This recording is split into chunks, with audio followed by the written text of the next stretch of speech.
First E5 hero. I'm going to say, in my opinion, first E5 to build. This is a full free-to-play account. Well, Penny is good. I just don't think she can match up with an Inosuke. Don't think so. I feel like Inosuke is just too good. Where's all my pictures at? Hold on. Where'd my folder go? Where's my folder? Where is it? There it is. There it is. So first up we got... Oh, didn't mean to do that. First up we got Inosuke. Inosuke, #1 hero. That's your first build right there. Inosuke, first build. Bam. Second build, I think we all can kind of agree. The best second E5 you could possibly build is a Tix. So Inosuke, followed by a Tix. That's going to get you 2 Sealands done. The Inosuke is going to get you like a super, super fast one going right away. God, Tix's avatar is so big. It's crazy. Let's scoot you guys over. All right. First build. Second build. Definitely the Tix. Third one. Third build is the question. So this will take care of both Shadow Sealand and Fortress Sealand. We got Forest and Abyss. By the time we have Tix going, here's the big question.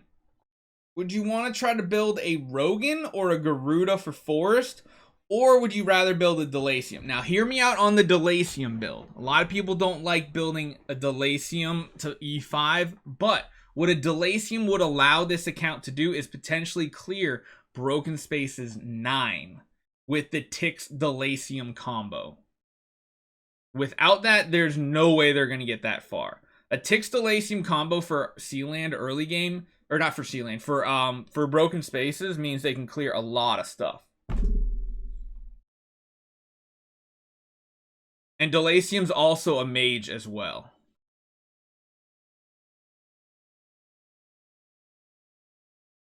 Oh, nice Winx. That's cool. Eloise #3. Why Eloise? We already have a Shadow answer to Shadow Sealand.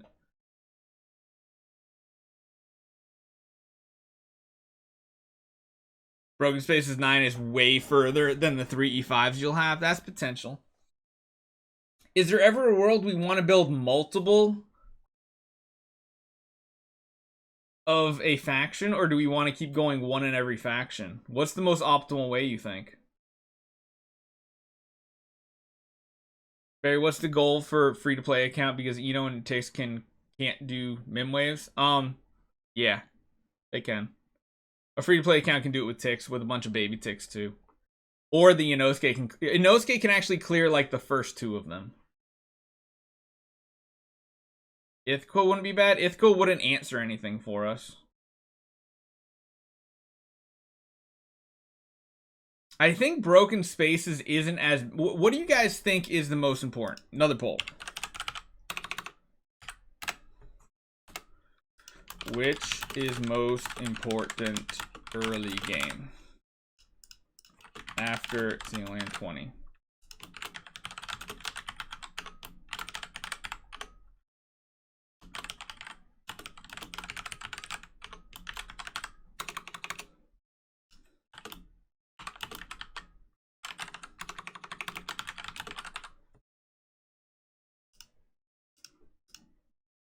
Vote in the poll. Which do you think is the most important thing after you get a Sealand? Because right here, this combo will get you a Sealand 20 and an Aspen Dungeon Death 100. The Inosuke by himself will get you to Death 50 before you even start using the Tix. Yeah, and getting more Tix copies for a free-to-play is not exactly the easiest either. You think Garuda, then Eloise, then Tix? I don't know if Broken Spaces is that important to worry about, because that decides who the third build would be. You need the resources. That is true about broken spaces, though. Clearing up to 7 every month. Let's say this 80 is not important early. Yeah. I'd say you might be able to skip ticks completely, but then you're taking Tower of Oblivion completely off the table if you don't build ticks. Plus, ticks is also getting you another Sealand 20 done. How does Inosuke clear Sealand 20 early? He is E5 V2 with Resonance Gear, upgraded Stone Pet, and is on Sealand 18. Go check out our free-to-play series. I did it with not even a halfway leveled up pet, without a pay-to-win artifact, if I remember. Or maybe if we did, it was just a base level. And he was like V2. You can definitely get it done. You can definitely get Sealand 20 done with a very weak Inosuke. That was before the nerf, though. Yeah, that was before they did change shields. His shields suck now? I mean, I've been using them after the rework. His shields don't seem that bad.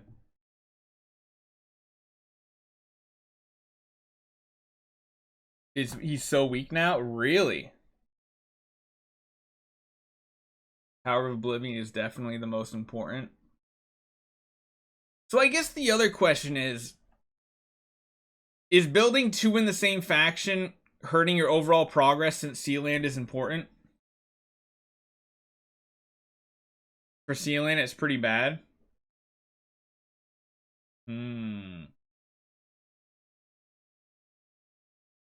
Interesting. Definitely Vortex, because you need to get Celestial Island mats. But you won't be getting Celestial Island mats, you know. In this early of account, you won't be far enough to get Celestial Island resources yet. There's absolutely no way. You got to remember, we at this point, we would only have 2 to 3 E5 heroes. There's no way you're probably even getting past Valiant if you're lucky.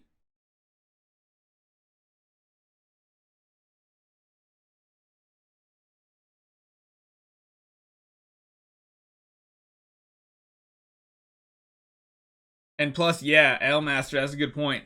Getting 1 in every faction done to E5 gets you more food. Broken Space is 7 for plus 15 mats in the Void, and then everything else. That's another good point.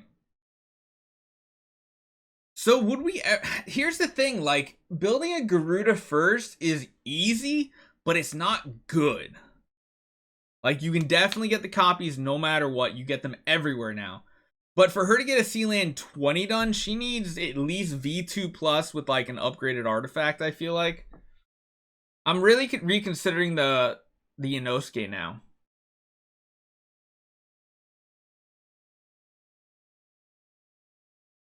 Broken Spaces 1 to 7 is not easy for an early account, you know. 1 to 7 is difficult. 6 and 7 are extremely difficult for anything that has less than a full lineup. Like, it's not achievable monthly. I mean, you can try him on my account as an early player. You know, we can do that. You know what? Let's do that right now. End of Rivers. Shoot me over your login info. Hopefully you're Android. I really, really think Inosuke can still do it pretty easily, though. I did BS7 in the 2nd month with Eloise as first hero into ticks. But again, I'm trying to avoid building multiple in the same faction. 1, that slows down food production. 2, that lowers your void kind of progression as well, because you're not ticking off as many of those achievements in your what is it called? It's like the gallery, essentially. For every Sealand 20 done, you get a different faction that you deal 30% more damage to. Maybe then we would, you know what? Maybe, but Penny again can't clear it that fast. But Penny is a powerhouse. She really is. Penny really is a powerhouse.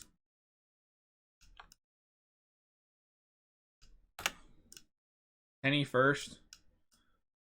Into ticks. That kind of sounds better. Penny's not bad at PvE damage either. It does take a little bit more for her to get Sealand 20 done, which is the problem.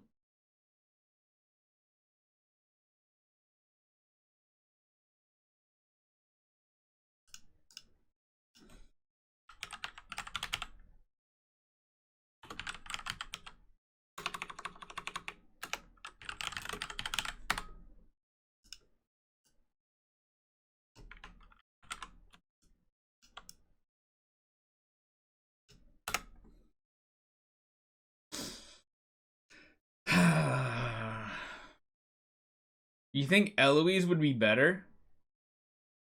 But Eloise can't get Tower of Oblivion done. And I feel like getting to Tower of Dreams is more important than anything else, because Tower of Dreams is going to immediately start giving you resources for Cloud Island. 10-star ticks is enough for Tower. That is true. Eloise would have a better Sealand. This is why I wanted to brainstorm with you guys the optimal build order on a new account. Eloise can solo Tower of Oblivion. But then you have nothing to do Broken Spaces with. And you gotta remember, Broken Spaces is gonna give you more Void resources as well. Cool, End of Rivers. We'll check that out here in a little bit. Eloise can solo Tower, but has to have V3. I mean, that's not that bad then. I mean, yeah, Inosuke is a good idea, but people are saying that his shield has been nerfed too much, that he's not a great first E5. Is this going to be in your next video? I want to make an optimal build video. That's my goal here. Cloud Island is below Vortex in early game. I don't know about that.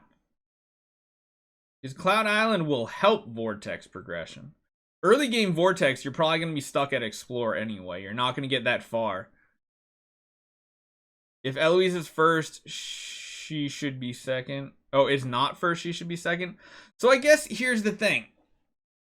How important are the extra 5 levels from Aspen Dungeon Death 100?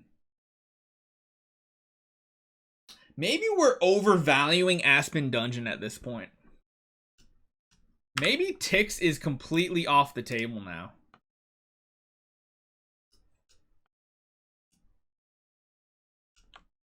Maybe Tix is completely off the table now for build order. And if Tix is completely off the table for build order, then Eloise is completely the best first E5.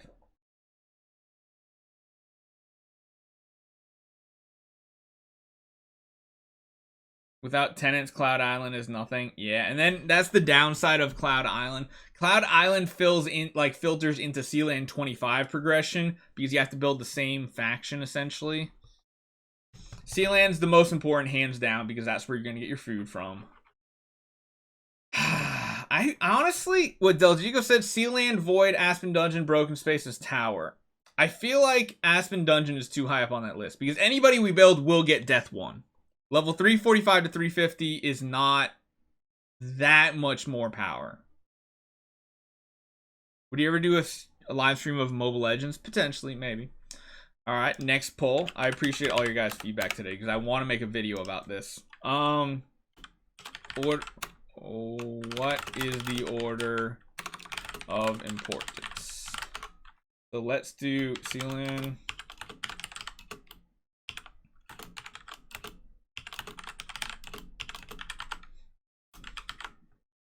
Oh no, there's not enough spaces. Hold on. This is gonna take me a second, guys.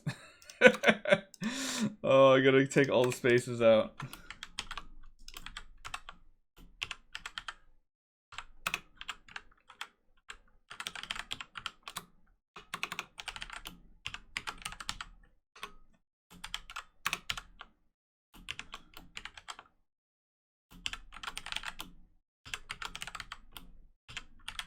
There's gonna be a lot of options here. God. Which one should we not do? Power. Yeah. Void.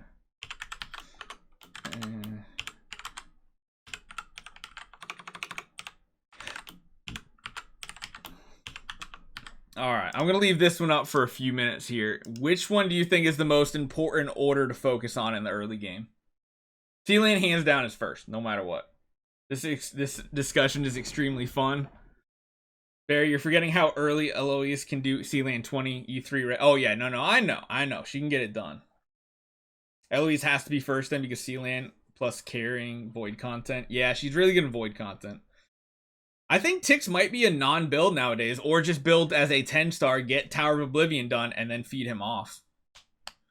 The best way to do the work, or this is to work out what content is the best to progress for free to play, and then look what heroes can achieve it. Yeah, that's what we're trying to do right now. What's up, Nick? What's going on? Do you remember when you did that video about Vulcans for AF or with Vulcans for AF Curing? Oh yeah, I remember that. It was fun.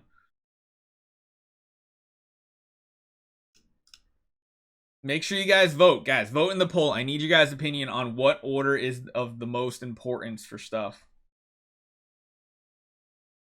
What is BS? Broken spaces. I voted Eloise. There's no Eloise option.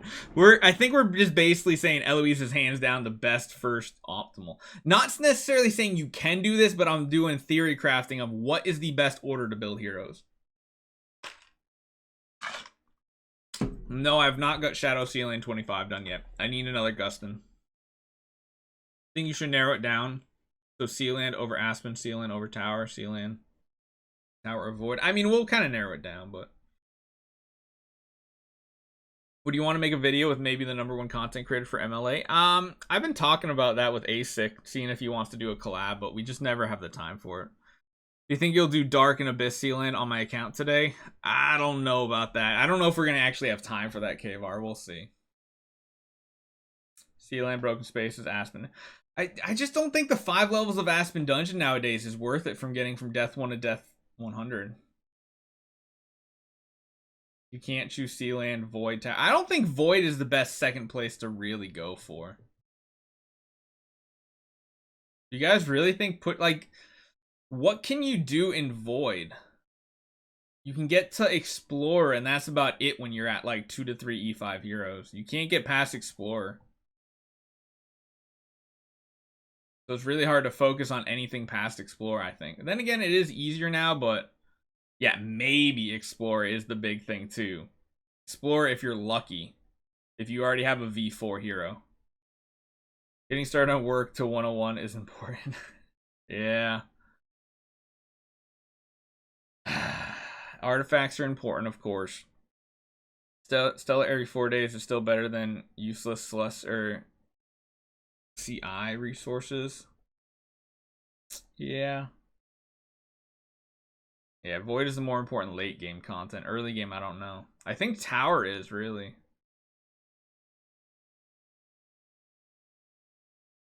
For Tower, you need V3 Eloise, so Void is important. I mean, most of the Void resources you're going to get are going to come from Cores of Transcendence. Yeah, you got to immediately start collecting COTS. I'm hoping there's a new Aspen Dungeon update coming soon. So on the 21st of December, we're going to have an exclusive live stream for Christmas that DH Games is going to give us a lot of information about the upcoming year. Exclusive CD key as well. Just remember that. I think 2 were the same answer. No.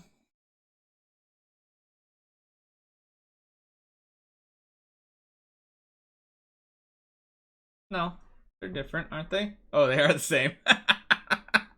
I meant to swap the order. I don't know if Tix is worth it then. So if we build her first, who's the best second E5 here? Because if we build Eloise, Broken Spaces is completely off the table. Like, completely off the table of getting 6 and 7 done. We can probably clear up to 5 every month, but after that, no. Yeah, Eloise is one of the best non-Transcendence heroes in the game. Penny or Inosuke. By the time you have an Eloise, Penny wouldn't be a bad second E5, and Penny would be able to get to Death 100 now that we're not going to build the Tix. That is a good point. That is a very good point. Penny would make a very good second E5. Right? Penny would then be a really good slot in because she replaces the Tix for a lot of stuff.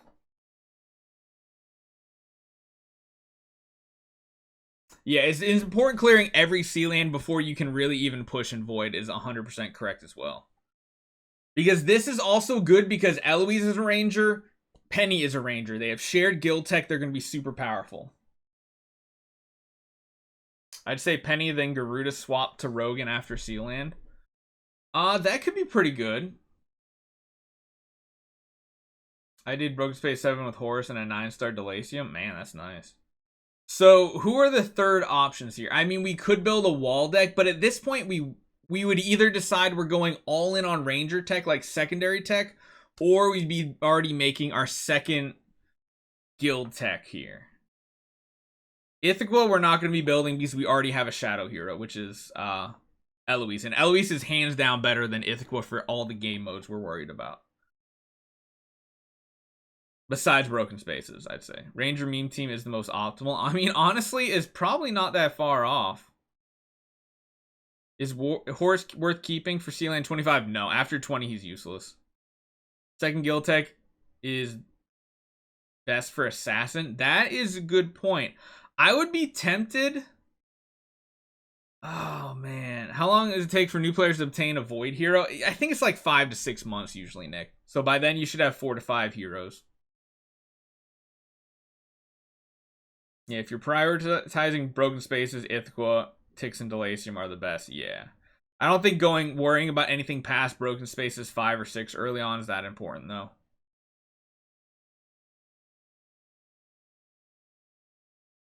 Do you think Ithaca and Delasium get a shadow nerf this morning? Not that I know of. I don't really use them, though. Cthulhu? I mean, no.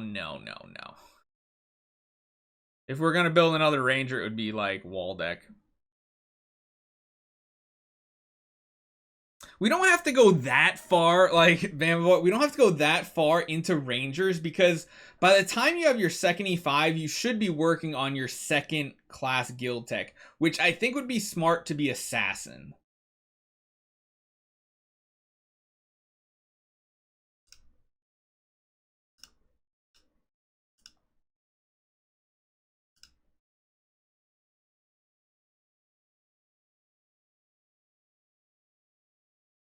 Has anybody pushed Abyss Sealand 20 with a Natasha yet?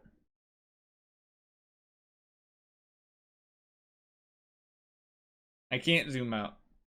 Well, I guess I can change my scene if you want.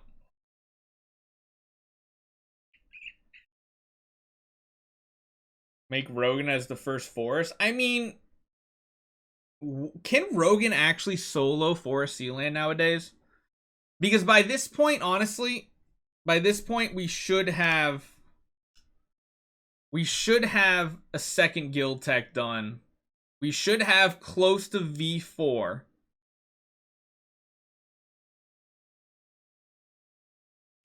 And Rogan is very good.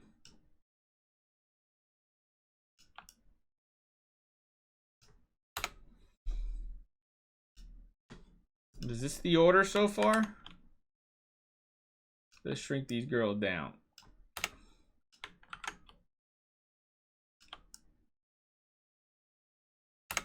Would Rogan be the potential third build here? Rogan can do it with 2 of him? Of V3 or V4, Rogan can solo Sealand at this point? What artifact?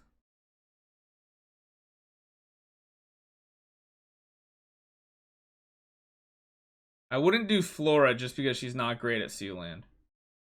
Garuda could. She is a warrior. The thought process of starting to do Rogan, though, is getting Assassin Guild Tech for your Heart Watcher for PvE, and then eventually building a Drake as well. Not without support. I can probably throw chat on this stream.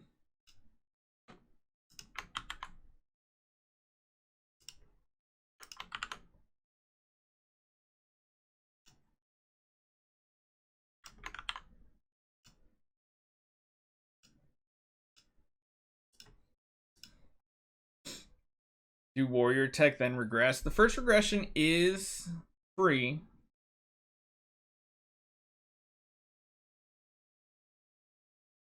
Can I post the Reddit post here? Yeah, sure, that would work. Yeah, you can link any Reddit post or anything for Sealand clears. Warrior tech for Ruda, then swap into Rogan. And swap to Assassin. That's true. That's a good point. That's a potential thing. I think Rogan doesn't really help enough. Garuda would help with PvE. Here's the thing, though. Garuda, like, doesn't do anything else. She helps with, I guess, broken spaces.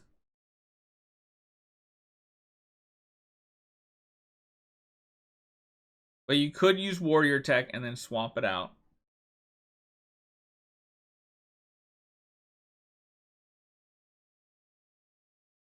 That takes care of that faction.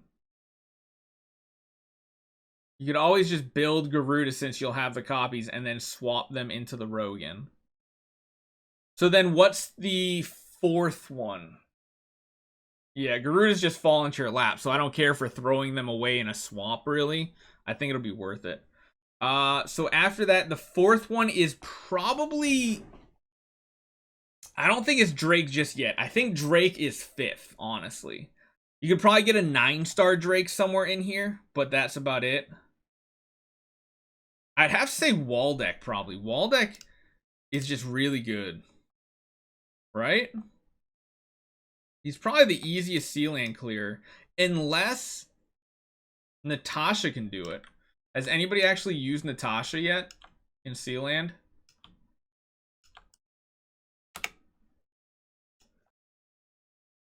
That'd be interesting to note if anybody's actually done it with Natasha. That didn't sound right. That didn't sound right at all. Damn it, move. Waldeck, your freaking wings are gigantic. And then after that, I would probably build up Drake. Where's my Drake? Where's my Drake?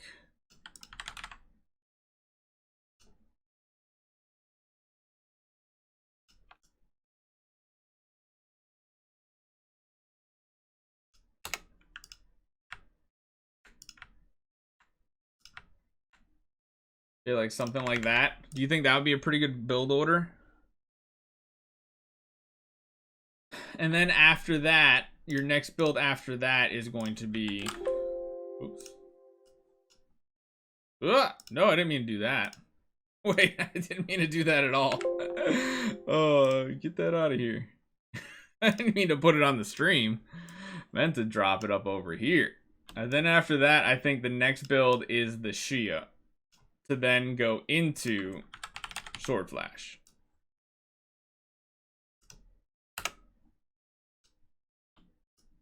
As your 6th, when you finally have enough Transcendence. I feel like that's the build. When do you reckon you'll have time for my tune-up? Probably the next day or two. Swap Penny.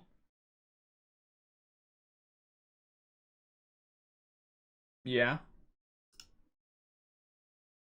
You'd swap you into you. Oh, bam.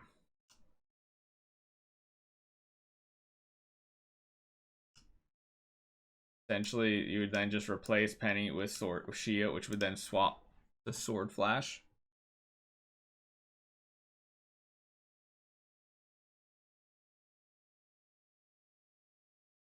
And then maybe build Russell. It's Pokemon evolutions here, yeah. Yeah, essentially. And then you build your man. Oh, I squished him. I squished him. I forgot to hold shift. And then build Russell. Do you think, would you guys change anything? I guess if we're really talking about it, then I'll put my man Rogan up on here too.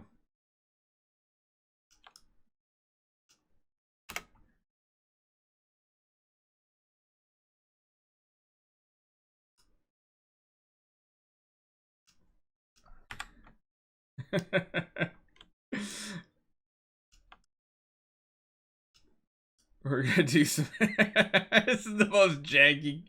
Oh my god, it's so janky.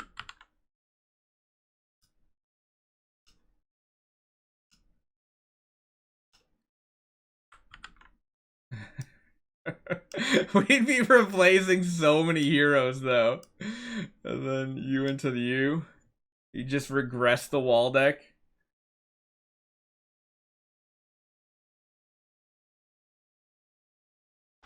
I expect to see this exact image as a thumbnail. Oh man. Yeah. And then yeah, Scarlet Queen is gonna be the second Transcendence. So in reality. But here's the thing, getting your second Transcendence is gonna take quite a while. Like I can't just say we're gonna save the wall deck for a Queen swap into that. I'd rather regress the wall deck and make a Russell. Although he could just make a Russell. Oh, God, I did it again. I did it freaking again.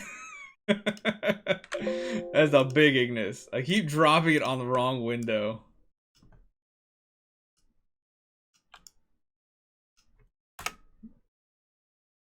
Okay, so we're looking at this. This is kinda good for what we're talking about, right? We're not worried about Sealand 20 plus. That's not on a free-to-play's radar.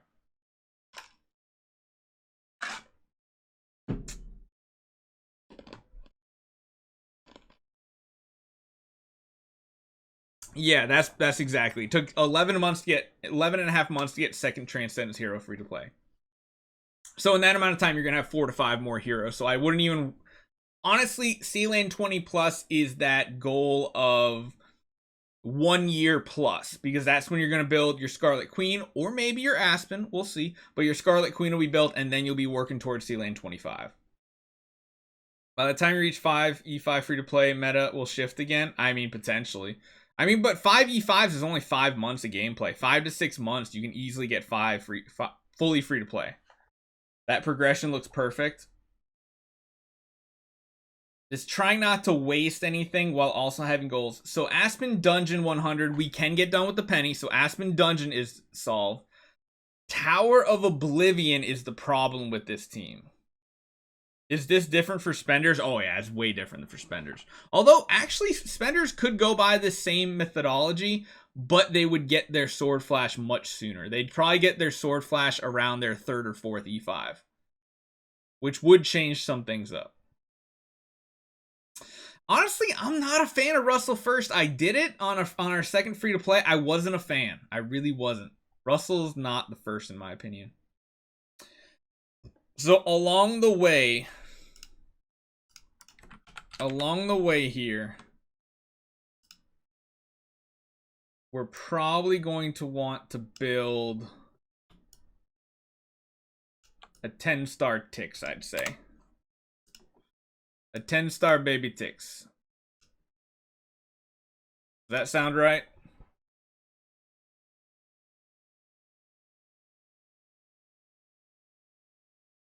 Well, why are we talking about MK?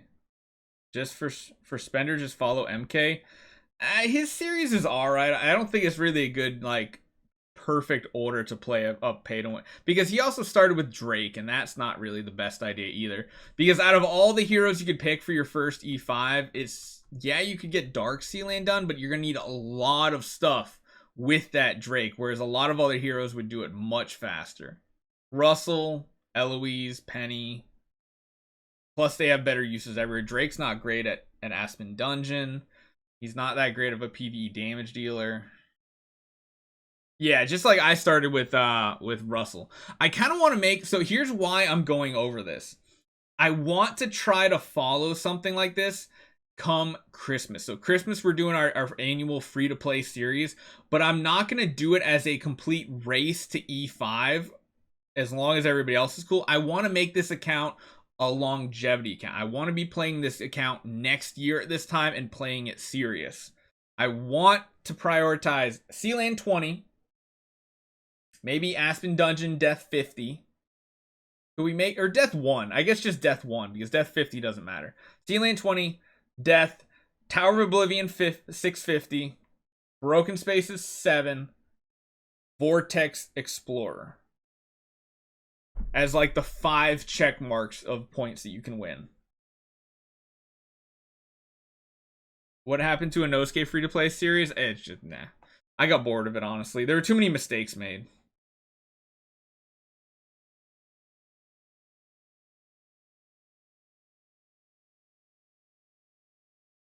He even built Faithblade? Oof. The one thing I think MK makes a big mistake on in the early game is prioritizing same class heroes as his first E5 instead of prioritizing good heroes. Like, having a Faithblade built at the same time, yeah, you're getting the guild tech, but he's just not as good, even with the guild tech, as other heroes without guild tech. That's the one thing I noticed in the beginning of the series. Barry, let's try Shadow Sealand 25 now. I'm sure you can clear 25 with 1 Gustin. I don't know about that. I think I'm tagging along and maybe I'll stream again. Ooh. Playfade is fun, but he's just not useful. What is the artifact order with this lineup? Good point. So can we all agree this is probably a good idea?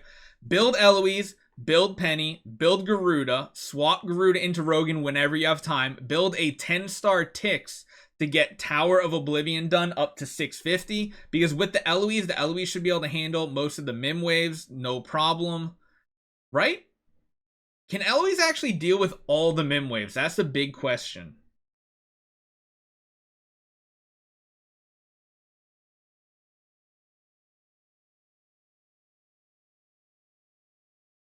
I think she can. I'm questioning the very last one. But most likely, if we also have an Ignis that can suicide for her to deal with the petrify portion of the mim wave, it should be fine. So building the 10-star Tix should be fine. Building an E5 wall deck, getting C-Lane 20 done, swapping him into an Ignis. Build Drake as our 5th E5. Usually after you build your 5th, you should be getting close to 5 million crystals of Transcendent, so long as you've been buying that one crystal every 2 to 3 days. Some say she can do it, but others are struggling. It probably also depends on what their other buffs are, like Celestial Island, Star Spawn. Anyone build King Barton V4? I want to know how good he is. We did a video on it, Papa. It's not that great. And then usually after the Drake, we'll be swapping the Penny out for Shia to then convert her into a Sword Flash Shia. Then progressing next on over to a Russell, while also building up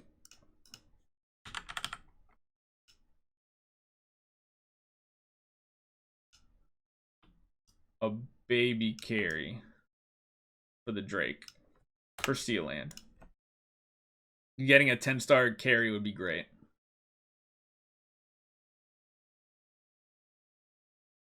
Does that sound solid, guys? And then from there, you can kind of just build what you want to build for the next 5 to 6 months. I'd build Cthulhu maybe for Abyss Sealand. Waldex is a solid hero, though. Cthulhu would be a lot easier to get copies of. And if we're just straight swapping them, we will already have good Ranger tech. The problem is I think Waldeck can do it without upgraded artifacts. I think Cthulhu still needs upgraded artifacts.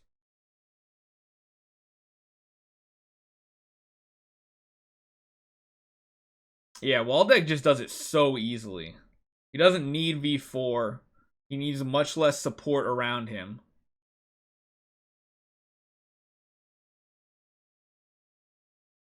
I have an E5 Eloise and Splendid A and B V3. I am stuck on the 639 Mimwave plus 10-star Ignis. Yeah, you're probably going to need some other stuff attached to him. King of Demons, but it's not easy to find. Yeah.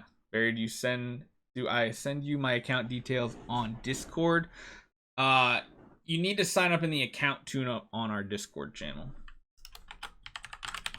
Make sure, first off, you're on our Discord, and then make sure you find how to get to our members chat as well. Do those two things.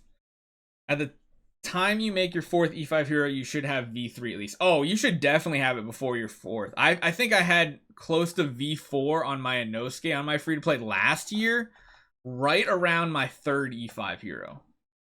Is Shaho good at Sealand? I have no clue.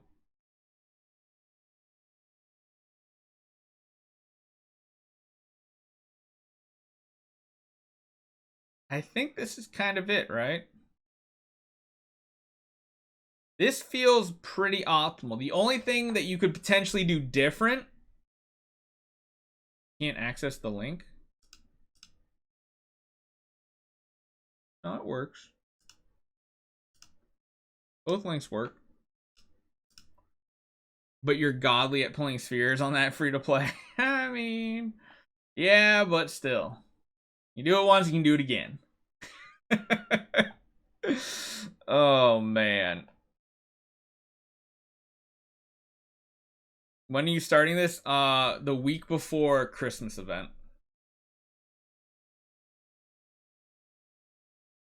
I feel like this is pretty much what I want to do. And I think this is a solid idea.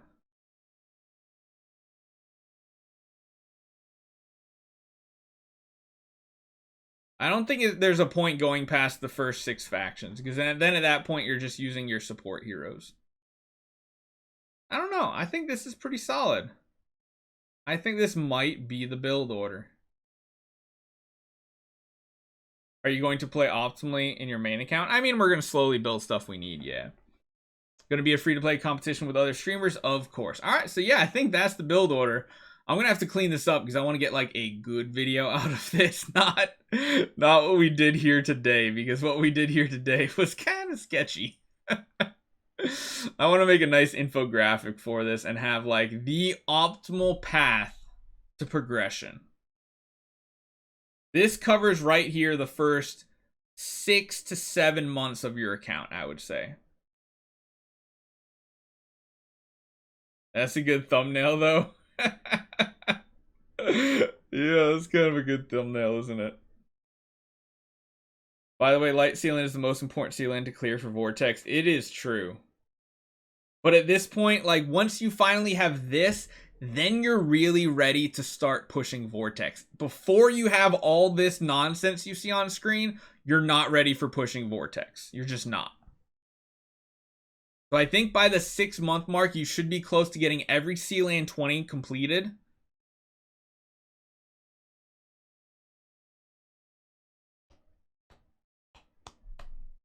This will have every Sealand 20 completed. This will have probably Aspen. I mean, even if it takes to the Sword Flash, you'll have Aspen Dungeon Death 100 done. You'll be in Tower Dreams getting Celestial Island resources. You'll be to Explore, maybe even Valiant once you have the Sword Flash. Then you'll be ready to push, because you'll have your Drake, your Ignis, your Rogan, the Sword Flash. You'll be waiting for a Queen. Broken Spaces would be handled by this point plenty too. I think that's it. I think this is it. Last week I finally managed to end all my Seal lands at 20. I am Valiant, Void Corruption 60, Aspen is Dungeon, in Tower of Oblivion. I don't know what I should do now. Or Tower of Dreams, yeah. There's no tenant for Sword Flash. I think at this point is where you start building an Inosuke. Probably first a Fiona. I would probably build a Fiona first.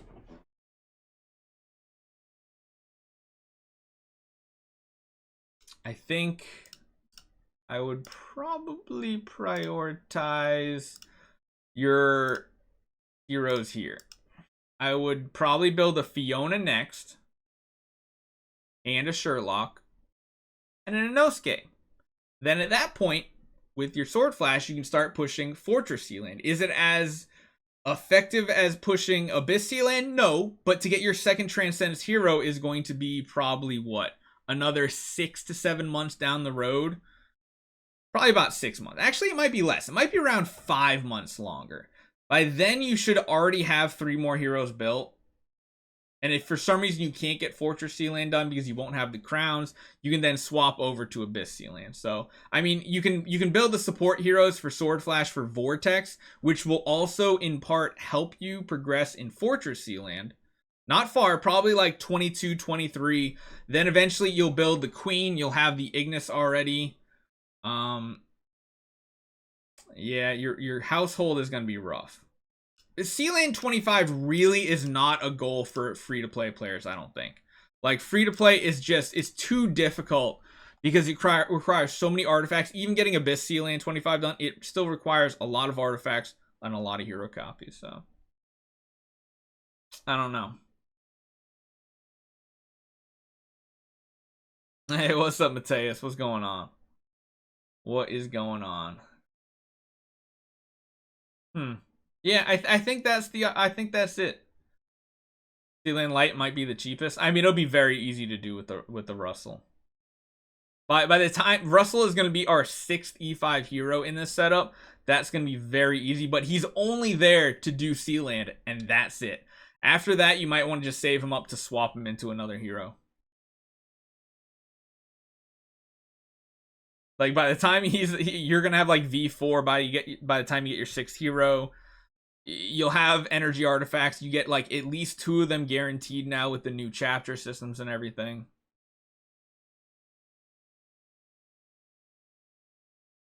You think light Sealand might be the cheapest? I mean, it can be done. I've seen it done with just Asmodel and a Andrea, but it required a lot of star spawn and stuff. The problem is for a free-to-play player, light Sealand still isn't something to go for because of the requirement of pay-to-win artifacts. Abyss Sealand is the free-to-play route with the Scarlet Queen. Plus, the Queen's going to help you in so many more game modes, I think, than Asmodel. Granted, this might change after we get Aspen, but yeah.